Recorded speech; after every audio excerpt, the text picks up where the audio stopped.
Hi everyone, happy Wednesday. I hope you guys are having an amazing week so far. I just got back from a trip to California, so I'm trying to get back into the routine of things. You know how it is when you go out of town and come back and things are just kind of, especially when you're a mom and you come back to a house full of laundry and cleaning, but I'm excited to be coming to you today on this Facebook Live. I've had a lot of questions lately on why and how I became a vegetarian. So I feel like whenever I talk to another vegetarian, everyone's story is different. Everyone's story is unique. For me, I grew up in a family that ate meat. And I also was a very active child. I was a dancer, and so I was kind of always on the run, and my mom would always make me really healthy meals and pack healthy lunches. And so one day we were coming back from dance, and it was kind of one of those rush nights, so we went through the drive-thru at Wendy's. And I ordered just a cheeseburger, like a junior cheeseburger.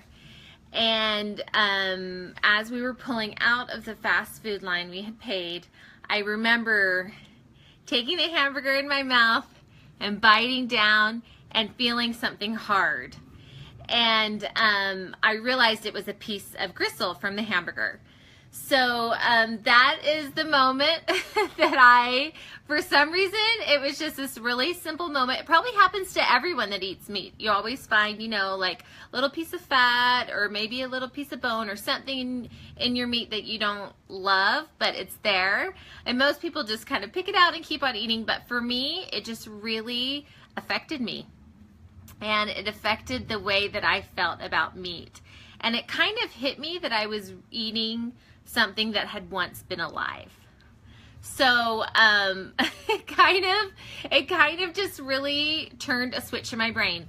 And from then on out, I never really ate meat again. My mom would still put it on my plate every once in a while. And as a mom, I too with my kids think, oh, it's a phase. Oh, maybe they'll move past it and like it in, a couple months. But I just never liked meat again or ate it or felt like it was something that I wanted to eat.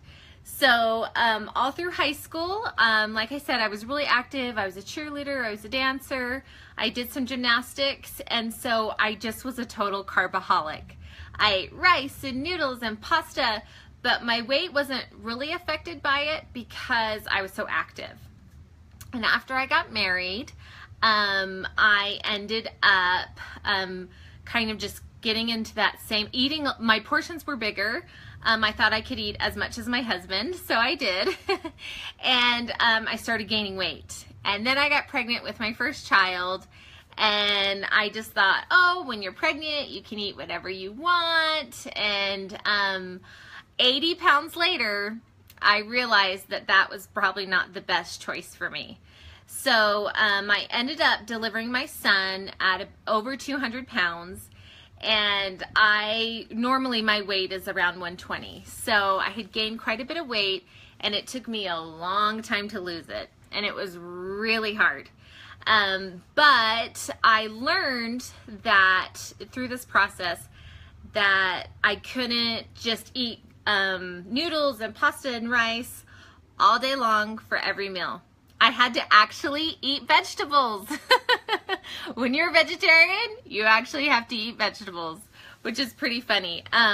So now I've spent the last 10 years finding the vegetables that I like, finding delicious ways to prepare them. And it really is so great. It's harvest season. There's so many good vegetables out there right now. I think I make zoodles twice a day. I love zoodles. I don't know if you guys like zoodles, but I'll post my favorite recipe later today. I wish I had a really pretty image to put it, but I don't have an image of zoodles. But I will show you exactly, I can tell you in the recipe how to make zoodles because they're really, really good. They'll fill you up, and zucchini is just really, really low in calories. And here in Utah, there's so much zucchini, so we have a bounty of zucchini. But anyways, that is kind of my story on how I became a vegetarian. And I know that a lot of people, I get messaged a lot during the day, like, I just watched this such and such documentary, or I heard this about eating animal-based products. How do I become more of a vegan or vegetarian? And I always tell people to start slow. It's really hard to completely change your eating habits just like that. I happen to do it just because for me it was more of a switch. But I tell people, incorporate a meatless Monday. Try some meals that your family might enjoy, just not having meat in them, and see what happens. I always say if you want to start with vegetables, start with like a roasted vegetables, because those tend to taste better for kids. So like a roasted broccoli, roasted carrots. They kind of caramelize a little bit, so they're a little bit sweeter and they have some good flavor.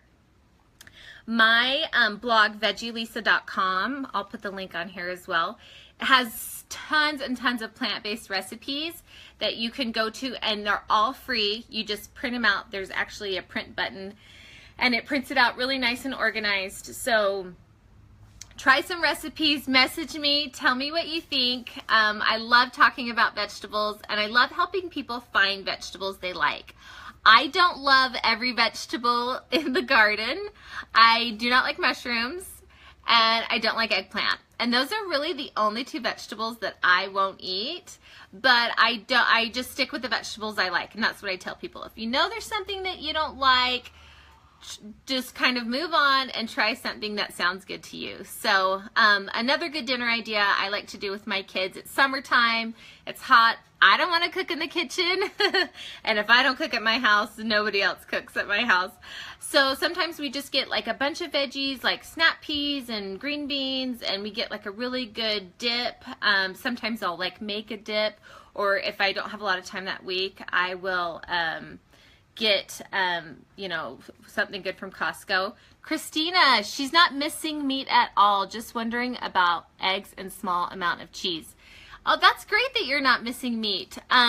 So I'm a vegetarian, so I do eat eggs and cheese.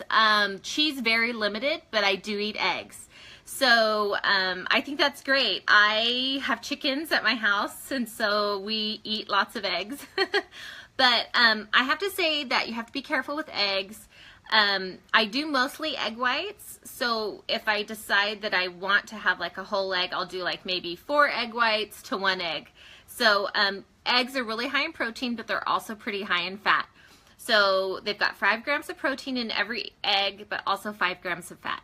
So I just try to balance it out. And me personally, I'd rather have guacamole on my eggs than a bunch of yolks. So that's why I just kind of do a little bit of a ratio. But that's great, Christina, that you're not missing meat. A lot of people don't. You can really fulfill a lot of, as long as you can get the flavoring right in your vegetables, a lot of people don't really miss the meat. So anyways, some good dinner ideas is just kind of having a smorgasbord of whatever fruits and veggies you have in your house, putting some yummy dips with them, and everyone will love it. And then the bonus is you don't have to really cook. I used to kind of just be so on overdrive about making homemade meals every night, but sometimes you just have to keep it simple to stay sane. You're welcome, Christina. Let me know if you have any other questions. But shoot me your story. Comment below. If you're vegan or vegetarian, tell me why, because I'm always interested in other people's story. I feel like mine is pretty unusual, just at the age of 8. And so come next month, I'll be a vegetarian for 30 years. That's a long time. I'm really, really old.